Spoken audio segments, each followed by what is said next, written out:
இந்த அவமானம் தேவையா? Pick it up right now. Let's go.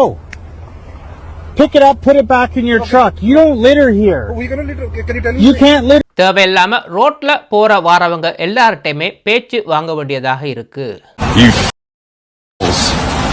We are taking it. No. Don't be sorry. Don't come to our country and litter, you mother. இது ஒரு வைரலான video. இவங்க இந்தியாவிலேருந்து ஸ்ரீலங்காவுக்கு போயிருக்கிறாங்க. Almost bankruptcy அடித்த ஒரு நாட்டோட பீச்சஸ் எப்படி இவ்வளோ க்ளீனாக இருக்குது? ஒரு பிளாஸ்டிக் பாட்டிலோ அல்லது ஒரு ரேப்பிங் பேப்பர் கூட பீச்சில் இல்லை. ஏன் இந்தியாவில் இருக்கிற பீச்சஸை இவ்வளோ க்ளீனாக வச்சுருக்க முடியாது? இதை பற்றி பேசினால் மக்கள் அன்கம்ஃபர்டபுளாக ஃபீல் பண்ணுறாங்க. A country smaller, economically struggling, that literally declared bankruptcy, and yet their beaches are clean and spotless. Not a single plastic bottle, not a wrapper. We can't keep our own beaches clean. Civic sense, guys. That is civic sense of Indians in Bank of Light.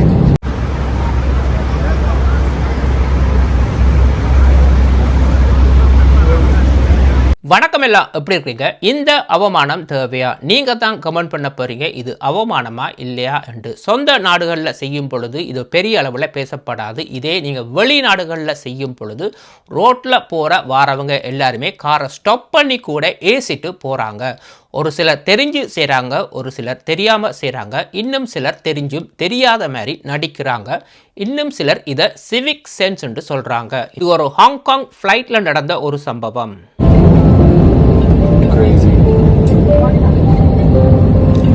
Just like civic sense, guys. That is civic sense of Indians in Bank of Light. வெளிநாடுகளுக்கு வாரம், பிற மொழிகளை learn பண்ணுறோம், காலேஜுக்கு போகிறோம், யூனிவர்சிட்டிக்கு போகிறோம், நல்ல ஜாப்பை ஃபைன் பண்ணுறோம், வீடுகளை வாங்குகிறோம், லக்ஸரி காரை வாங்குகிறோம், உடம்பு முழுக்க பெர்ஃப்யூமை அடித்து கொண்டு வெளியில் போகிறோம், போதை பொருளிலிருந்து கூட தப்பி வெளியில் வந்துடலாம். ஆனால் இந்த பழக்க வழக்கத்தை மட்டும் இவங்களால் நிறுத்தவே முடியவில்லை. இது பிரிட்டிஷ் கொலம்பியா சூறையில் நடந்த ஒரு சம்பவம். இது இவங்க தெரிஞ்சு தான் செய்திருக்கிறாங்க. இவங்களுக்கு தெரியும் இந்த இடத்துல டம்ப் பண்ணக்கூடாதுண்டு. எங்கேயோ கன்ஸ்ட்ரக்ஷன் வேலையை முடிச்சுட்டு பெரிய பெரிய கல்லுகளை ட்ரக்கில் கொண்டிருக்கிறாங்க. டம்ப் பண்ணுற இடத்துக்கு ஏன் அவ்வளோ தூரம் போவான்? ரெண்டு பக்கம் திரும்பி பார்த்தாங்க, கார்கள் தான் போய்கொண்டிருக்கு. சரி, இவங்களோட ட்ரக்கை நிப்பாட்டிட்டு பெரிய கல்லுகளை ஒரு புத குழிக்கு கீழே டம்ப் பண்ணி கொண்டிருக்கிறாங்க ஒரு பப்ளிக் பிளேஸில். அதால் ஒரு கார் நிப்பாட்டிட்டு பார்க்குறாங்க. என்ன செய்கிறாங்கன்னு பார்த்தா, இவங்க டம்ப் பண்ணுறதை பார்த்துட்டு இங்கே டம்ப் பண்ணக்கூடாது, இதுக்குண்டு ஒரு இடம் இருக்குது, அங்கே தான் நீங்கள் டம்ப் பண்ணணும், மரியாதையாக அவ்வளோ கல்லையும் பொறுக்கு. அதாவது இவர் போலீஸும் இல்லை, சிட்டியும் இல்லை, சாதாரண ஒரு பொது மக்கள். அவரோட இவங்க சண்டை பிடிச்சிருக்கிறாங்க. நீ யார் சொல்கிறதுக்குண்டு? வந்தவர் என்ன செய்தார்? இவங்களோட ட்ரக்குக்கு குறுக்காக தன்னுடைய காரை பார்க் பண்ணிவிட்டு இவங்களை விடாத மாதிரி தடுத்தது மட்டும் இல்லை, வந்த கார்களையுமே நிப்பாட்டி பாருங்க இவங்க பப்ளிக் பிளேஸில் டம்ப் பண்ணுறாங்கன்னு சொல்ல அங்கே இருக்கிற மக்கள் எல்லாம் குழம்பி இனி இல்லைன்ற மாதிரி பச்சையாக இவங்களுக்கு ஏசி இருக்கிறாங்க. அது மட்டும் இல்லை, டம்ப் பண்ண அவ்வளோ கல்லையுமே பொறுக்கி உங்களோட ட்ரக்கில் போட்டுட்டு திருப்பி அவ்வளோ கல்லையை கொண்டு போய் டம்பிங் ஏரியாவில் போய் டம்ப் பண்ண சொல்லி 12-14 மணித்தியாலம் வெயிட் பண்ணியிருக்கிறாங்க. போட்ட கல்லை எல்லாத்தையுமே இவங்க பொறுக்கி எடுக்கிறதுக்கு. ஏன்னு சொன்னால் அவ்வளோமே பாரமான கல்லுகள். இந்த அவமானம் தேவையா? அதுவும் பப்ளிக்ட. ஒட்டவாவில் நடந்த ஒரு சம்பவத்தை பாருங்க. ஒரு ட்ரக் ஒரு காரில் வீட்டுக்கு தேவையில்லாத பொருட்கள் எல்லாத்தையுமே இவங்க டம்ப் பண்ணுறாங்க, இன்க்ளூடிங் பெட், சோஃபா எல்லாமே. பப்ளிக்ட பேச்சு வாங்கி தான் வாழணும்னு இவங்களுக்கு தலையில் விதி இருக்குது. அதால் போன ஒரு கார் ஒன்று நிப்பாட்டி என்ன செய்கிறீங்க, இது பப்ளிக் ஏரியா, முன்னுக்கு பார்க் இருக்குது, சில்ட்ரன் மக்கள் நடமாடுற ஒரு ஏரியாவில் நீ எப்படி டம்ப் பண்ணலாம்? இதில் $2000 ஃபைனுண்டு கூட முன்னுக்கு போட்டுருக்கு, நீ கவனிக்கலையாண்டு. அதுக்கு அவங்க என்ன சொல்கிறாங்க? தங்களுக்கு தெரியாது இங்கே டம்ப் பண்ணக்கூடாதுண்டு. இந்த நாட்டில் எங்கே டம்ப் பண்ணணும், இந்த மாதிரி பப்ளிக் ஏரியாவில் டம்ப் பண்ணக்கூடாதுண்டு அவங்களுக்கு தெரியாதா? தெரியும். எப்படியாவது ஒரு இடத்துல பேரத்தை இறக்கிட்டு போனால் காணும். இதுதான் இவங்களுக்கு இருக்கிற பிரச்சனை. அந்த இடத்துல அந்த தனி நபராக இருந்து டம்ப் பண்ண அவ்வளோ பொருட்களையுமே ட்ரக்கில் திருப்பி ஏற்ற வைத்தது தான் இங்கே ஒரு ப்ளஸ் பாயிண்ட். அது மட்டும் இல்லை, சாதாரண பொதுமக்கள்கிட்ட ஏச்சு வாங்க வேண்டுமா இப்படி? There? Yeah, pick it up right now. Let's go. Pick it up, put it back in your truck. You don't litter here. We're gonna litter. Can you tell me? You can't litter here. Okay, so we can just take it. Okay. Yeah, put it in the truck. I'm gonna watch you. Okay. Hello. You don't litter here. I'll phone the police. That's a $2,000 fine. Okay, sorry, but you stop here. We can just book it, okay? Yeah, load it up. Let's go. Okay. This is not how we do it. You take it to the dump. It costs like $10. Tell me where in the dump yard is. Gold Bar. Gold Bar landfills where you can go. So, yeah, let's load it up. Okay, I can load it. No more littering around here. Okay, bro. Okay. People walk down here with their families. Okay, bro. Okay, check out it. मैं दादा किथे गए ना? कहना मैं दादा किथे गए ना? Up your mess. You can't dump. Pull it, load it, okay? Yeah, you load it.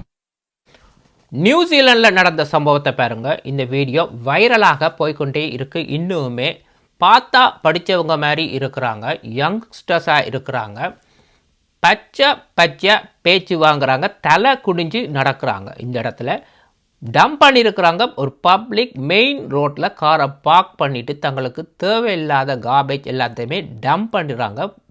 பின்னால் வந்த ஒரு வெஹிக்கிள் நிப்பாட்டிட்டு நல்லா பேச்சு கொடுக்குறா. இன்னிலேருந்து பச்சையாக பேச்சு கொடுக்குறான்னு சொன்னால் எங்களோட நாட்டில் வந்து இந்த வேலை நீ செய்யாத, பொறுக்கு அவ்வளோ காபேச்சைன்னு சொல்லி ஓகே சாரி சொல்லி நாங்கள் அவ்வளோத்தையுமே பொறுக்கிறோம்ண்டு இவங்க அதை திருப்பி பொறுக்கிறாங்க. ஆனால் இப்படி ஒரு வாழ்க்கை தேவையா? இது ஒரு அவமானம் இல்லையா?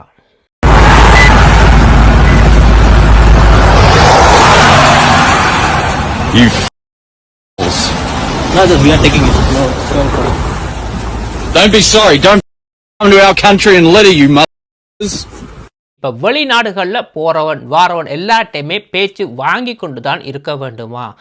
ஏன் ஒரு ஹோம்லெஸ் பர்சன்ட்டை கூட இனி பேச்சு வாங்குறதுக்கான வாய்ப்புகள் கூட இருக்குது. பிரிட்டிஷ் கொலம்பியாவில் ஒரு ரிவரில் நடந்த சம்பவத்தை பாருங்கள். இங்கே வந்து பார்க்க க்ளீனாக வச்சுருக்கணும். நீங்கள் தண்ணியில் ஒரு ஃபுட் கூட நீங்கள் போட முடியாது. எந்த ஒரு கஞ்சல் அல்லது பொருட்களை வந்து நீங்கள் எரியவும் கூடாது. அங்கே இருக்கிற மீன்களுக்கு நீங்கள் ஃபீட் பண்ணவும் கூடாது.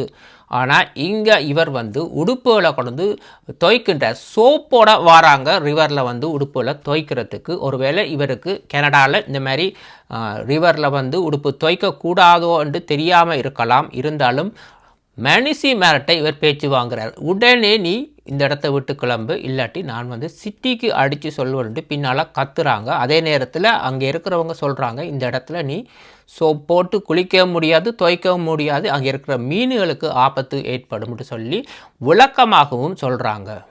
No, we don't put soap in the river. There's salmon and all sorts of fish. This is this is a protected area. Please, no soap or detergent in the river. Hey, that soap is poisoning the fish.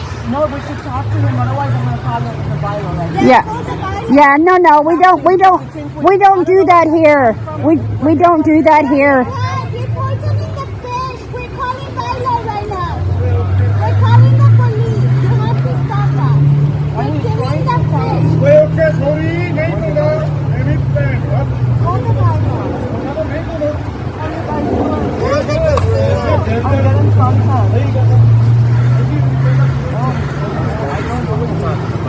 இந்த படத்தை பாருங்க. Highway 17 north west. உங்கள்ட்ட இருக்கிற குப்பைகளை வந்து இந்த இடத்துல தான் அதிகமாக எரிஞ்சு கொண்டு வந்தாங்க.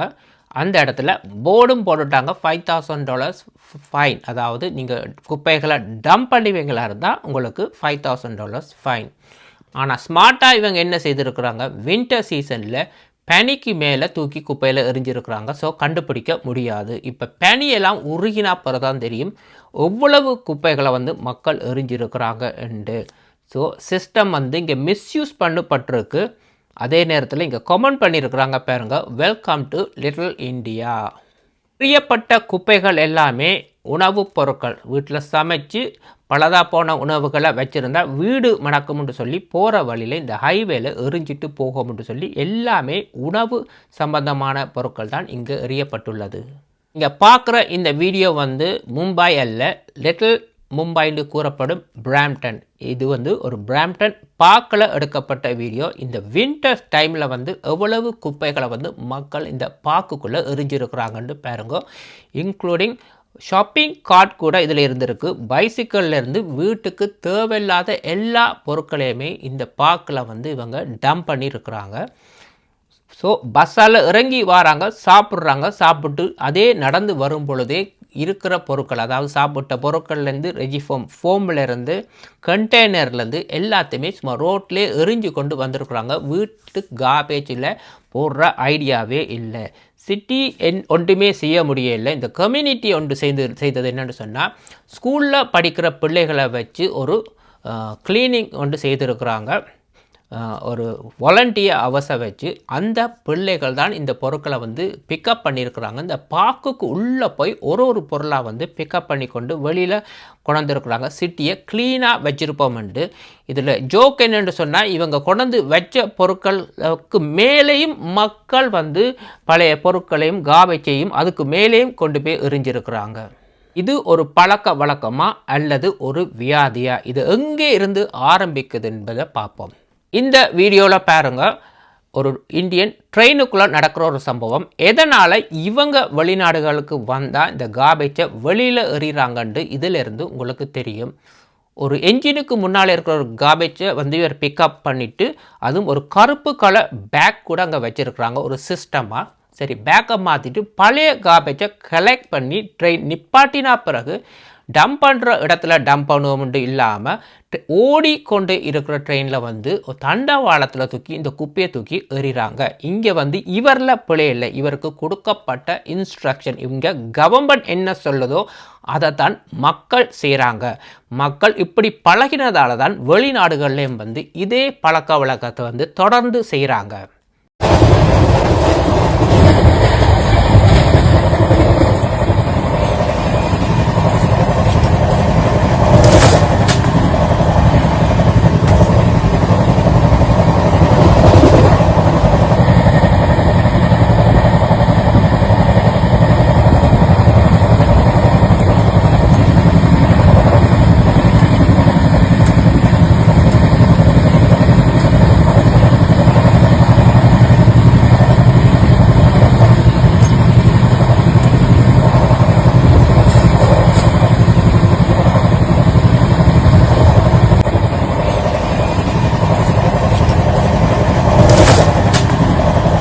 இந்த வீடியோவை பாருங்கள். இவங்க இந்தியாவில் அது லக்ஸரி ஏர்பிஎன்பி ஒரு அப்பார்ட்மெண்ட்டில் தங்கியிருக்கிறாங்க. இவங்க தங்களுடைய தொழிலை சரியாகத்தான் செய்கிறாங்க. கார்பேஜை கலெக்ட் பண்ணி ஒரு பேக்கில் சேர்த்து வச்சுருக்குறாங்க. இவங்களுக்கு எங்கே இந்த கார்பேஜை போடுறேன்னு தெரியலை. தேடி பார்க்குறாங்க, தெரியலை. நேராக ஃப்ரண்டில் இருக்கிற கேட்டில் போய் செக்யூரிட்டி கார்ட்டை கேட்குறாங்க, எங்கே கார்பேஜுண்டு. அவர் சொல்கிறார், இதுக்கு பின்னால் தான் கார்பேஜுண்டு. அவங்களுக்கு அது புரியலை. அந்த செக்யூரிட்டி கார்டு அவங்கள்ட்ட அந்த கார்பேஜை வாங்கி இப்படி சிம்பிளாக தூக்கி எறிகிறார் அடுத்த காணிக்குள்ளே. அதுதான் கார்பேஜுண்டு. இவங்க என்ன சொல்கிறாங்க, அப்போ இரவு பகலாக இவர் வந்து ஒரு கார்பேஜுக்கு முன்னால் இருந்து தான் வேலை செய்கிறாரோ என்று. CMD, and we are going to ask our security where we can throw this because there is no bins anywhere here.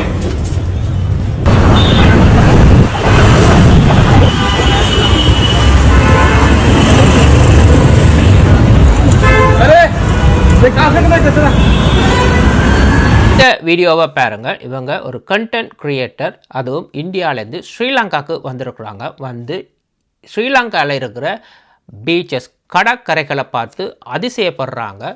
ஒரு பொருளாதாரத்தில் குறைவாக இருக்கிற ஒரு நாடு, ஆல்மோஸ்ட் பேங்க்ரப்சிக்கு போக இருந்த ஒரு நாட்டில் பீச்சஸ், அதாவது கடற்கரைகள் எப்படி ஒரு ஸ்பாட்லெஸ்ஸாக க்ளீனாக இருக்குது. ஒரு சின்ன கஞ்சல் கூட இல்லை, ஒரு பிளாஸ்டிக் கண்டெய்னர்லேருந்து ஒரு ரேப்பிங் பேப்பர் கூட இல்லாமல் எப்படி இந்த நாடு க்ளீனாக இருக்குது. அதாவது யூரோப்பியன் கண்ட்ரிஸோட ஒப்பிடாமல் இந்த மாதிரி சின்ன நாடுகளோட ஒப்பிட்டாலுமே இந்தியா வந்து பொருளாதாரத்தில் உயர்ந்தது, நிறைய ரீசோர்ஸ் எல்லாமே இருக்குது. அப்படி இருந்தும் ஏன் இந்தியன் பீச்சஸை வந்து க்ளீனாக வச்சிருக்க முடியவில்லை? A country smaller, economically struggling, that literally declared bankruptcy, and yet their beaches are clean and spotless. Not a single plastic bottle, not a wrapper, nothing at all. And here we are in India with more resources, bigger economy, and a loud Vishwaguru energy, but yet we can't keep our own beaches clean. And I'm not even comparing India to Europe. This is a developing country just like us. So what's our excuse? Because clearly it's not about the money. Maybe that's the uncomfortable truth we don't want to hear. What do you think? What is the real problem? இங்கே வந்து பணம் ஒரு பிரச்சனை இல்லை. உண்மைகளை வெளியில் கொண்டு வரும் பொழுது அன்கம்ஃபர்டபுளாக மக்கள் ஃபீல் பண்ணுறாங்க. அதை பற்றி பேசவும் தயாராக இல்லை. வெளிநாடுகளுக்கு வாரீங்க, படிக்கிறீங்க, வேலைக்கு போகிறீங்க, நல்ல ஒரு லக்ஸரியான ஒரு வாழ்க்கையை தேர்ந்தெடுக்கிறீங்க. எப்படி குப்பைகளை வந்து பொது இடங்களில் எறிகிறது ஒரு பழக்க வழக்கமோ, அதே மாதிரி இந்த வீடியோ கிளிப்ஸை வச்சு பார்க்கும் பொழுது வெளிநாடுகளில் பொதுமக்கள்கிட்ட பேச்சு வாங்கி அவமானப்பட்டு தான் வாழ வேணுமோன்று ஒரு கேள்வியும் உள்ளது. இந்த அவமானம் தேவையா இல்லையாண்டு நீங்கள் தான் கமெண்ட் பண்ண வேணும். இன்னும் ஒரு வீடியோவில் சந்திக்கும் வரை நன்றி, வணக்கம்.